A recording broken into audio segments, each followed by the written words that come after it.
मिळवलंय पुणे महानगरपालिकामध्ये. 16 दिवसात नगरसेवक पद मिळालंय तुम्हाला.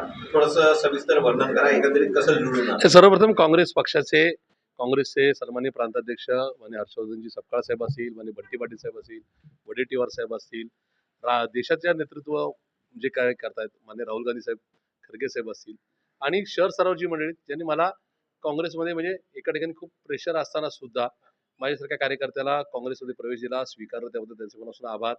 26 तारखेला प्रशांत जगताप प्रवेश करतो काय, 29 तारखेला आयुष्यात पहिल्यांदा काँग्रेसचं तिकीट मिळतं काय आणि 16 दिवसामध्ये प्रशांत जगताप काँग्रेसच्या तिकिटावर नगरसेवक होतो काय, या सगळ्या गोष्टी स्वप्नाच्या पलीकडच्यात असं मला वाटतं.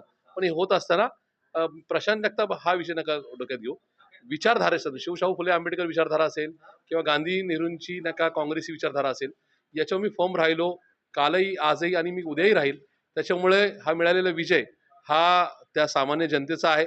मी त्यांना त्या ठिकाणी समर्पित करतो आणि हा शिवशाहू फुले आंबेडकर विचारधारेचा विजय असं माझ्यासारख्याला वाटतं. शरद पवारांची साथ सोडून तुम्ही काँग्रेसला पक्षांतराचा लाभ झाला तुम्हाला असं वाटतं? मी या ठिकाणी सांगू इच्छितो, विजय हा नक्की मला मिळणार होता. मी त्या ठिकाणी मी अपक्ष जरी उभा राहिलो असतो तरी निवडून आलो असतो.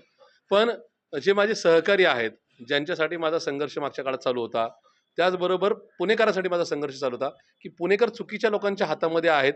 त्यांच्याच बरोबर जर या ठिकाणी आपल्याला जर नका या ठिकाणी मांडीला मांडी लावून बसायची जर वेळ आली तरी पुणेकरांची थट्टा असेल किंवा पुणेकरांना आपण फसवू अशा प्रकारचा विचार होता.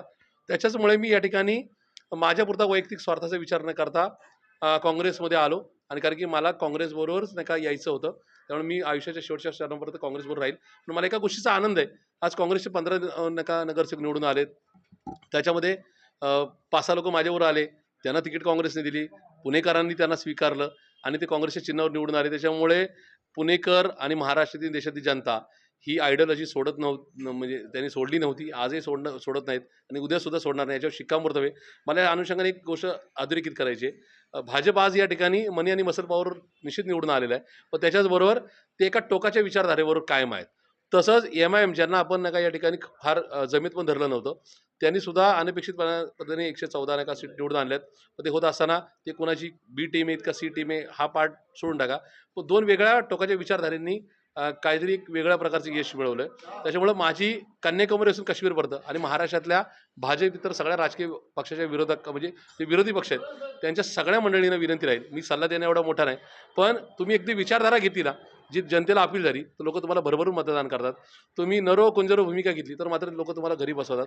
अशा प्रकारचं एक चित्र या महानगरपालिकेच्या निवडणुकीच्या निमित्ताने किंवा निकालामधून निश्चित स्पष्ट झालेलं आहे. लातूर असो किंवा इतर महानगरपालिका असो, महानगरपालिकेमध्ये काँग्रेसला बऱ्यापैकी चांगला यश मिळालं, पण ते यश टिकवता येईल असं वाटतंय? निश्चित काँग्रेसचं मनापासून अभिनंदन केलं पाहिजे, कारण काँग्रेसने या ठिकाणी निर्णायक भूमिका घेतली की सरकारमधल्या कुठल्या पक्षावर आम्हाला जायचं नाही, आम्ही या पक्षाच्या विरोधात लढलोय.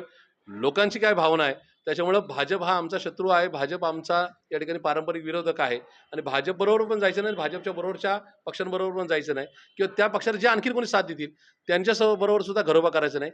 ही निर्णायक भूमिका नगरपालिका नगर परिषदला पण घेतली, महापालिकेच्या निवडणुकीच्या प्रचाराच्या दरम्यान पण घेतली आणि आता जिल्हा परिषदला पण घेतली. त्याच्यामुळं काँग्रेसचा हा विचार हा सामान्य जनापर्यंत पोहोचलाय आणि मला खात्री आहे की हाच नका मेसेज हा लोकसभा विधानसभापर्यंत राहील आणि लोकसभा विधानसभेमध्ये सुद्धा महाराष्ट्रामध्ये परिवर्तन झालेलं आपल्याला दिसेल आणि ते परिवर्तन काँग्रेसच्या पार्ट्यात झालेलं असेल.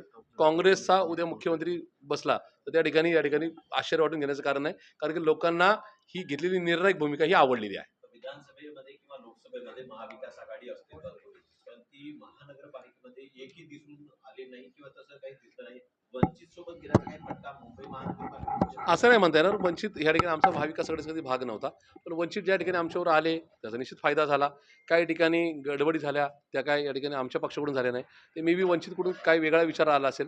पण मला असं वाटतं की नॉट ओन्ली वंचित, सगळ्याच विरोधकांना माझी विनंती राहील की आज देश चुकीच्या राज्य आणि देश चुकीच्या लोकांच्या हातात आहे, त्यांच्यातून काढून घेण्यासाठी आपले मतभेद सोडावे लागतील आणि सामान्य जनांना, तो पुण्याचा मतदार असेल किंवा नागपूरचा असेल, कोल्हापूरचा असेल किंवा धुळ्याचा असेल किंवा नांदेडचा असेल, त्याला आपल्याला थेट संदेश द्यावा लागेल, जो काँग्रेसने संदेश दिलेला आहे की आम्ही चुकीच्या विचारावर कॉम्प्रोमाइज करणार नाही, सत्तेसाठी आम्ही या ठिकाणी कुणाच्या ताटाखालचं मांजर बनणार नाही आणि त्या विचारामुळेच आज काँग्रेसचे खूप चांगले नगरसेवक निवडून आलेले आपण पाहतोय आणि मला खात्री हा ट्रेंड पुढे सुद्धा राहील. पुण्याच्या शेजारील महानगरपालिका पिंपरी चिंचवड आहे. बदललेल्या राजकीय परिस्थितीचं वर्णन कसं कराल?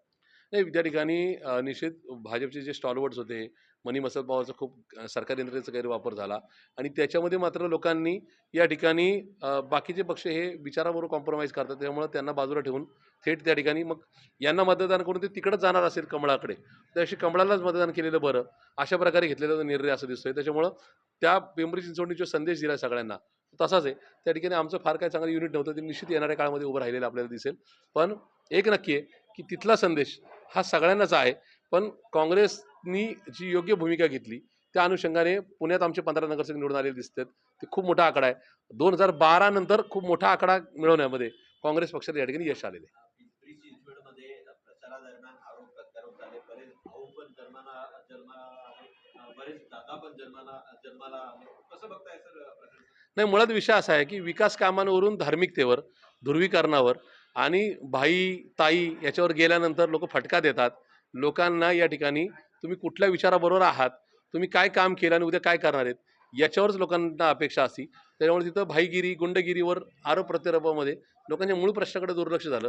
त्यामुळे त्या ठिकाणी पिंपरी चिंचवडकरांनी योग्य तो दणका आणि योग्य ते यश दिलेलं आपण पाहिलेलं आहे. पुणे महानगरपालिका एकेकाळी बालेकिल्ला राहिलेला आहे काँग्रेसचा, पण तो आता भाजपच्या हातात आहे. भविष्यातील रणनीती कशी बघताय? भविष्यात कसं एकंदरीत असेल? 1947 सालापासून 2007 सालापर्यंत काँग्रेसने पुण्याला काय दिलं हे सगळं आम्ही पुन्हा एकदा अधोरेखित करणार आहोत, त्याची उजळणी करून देणार आहोत. काँग्रेसची संघटना ही बळकट होती आहे आणि उद्यासुद्धा आणखीन त्याची मजबूती करण्याचा आमचा प्रयत्न राहील.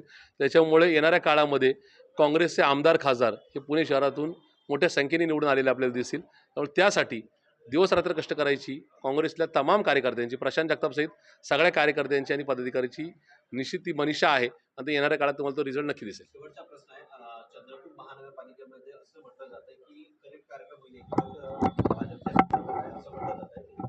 बदललेली राजकीय परिस्थिती याला कारणीभूत आहे असं वाटतंय? नाही, बिलकुल नाही. या ठिकाणी माननीय वडेट्टीवार साहेबांनी त्यांच्या टीमचं मनापासून अभिनंदन केलं पाहिजे. आमच्या खासदार मॅडमचं या ठिकाणी धानोरकर मॅडमचं अभिनंदन केलं पाहिजे. खूप चांगल्या पद्धतीने त्या ठिकाणी एकत्रित करून रिझल्ट दिलेला आहे. मला असं वाटतं की कुणी जरी किती काही पासे उलटायचा प्रयत्न केला, किती आमिष दाखवायचा प्रयत्न केला, तर चुकीचं काय होणार नाही. चंद्रपूर हा काँग्रेसचा बालेकिल्ला होता, आहे आणि उद्यासुद्धा राहील. वडेट्टीवार साहेबांचं त्यांच्या टीमचं पुन्हा एकदा मनापासून अभिनंदन. थँक्यू.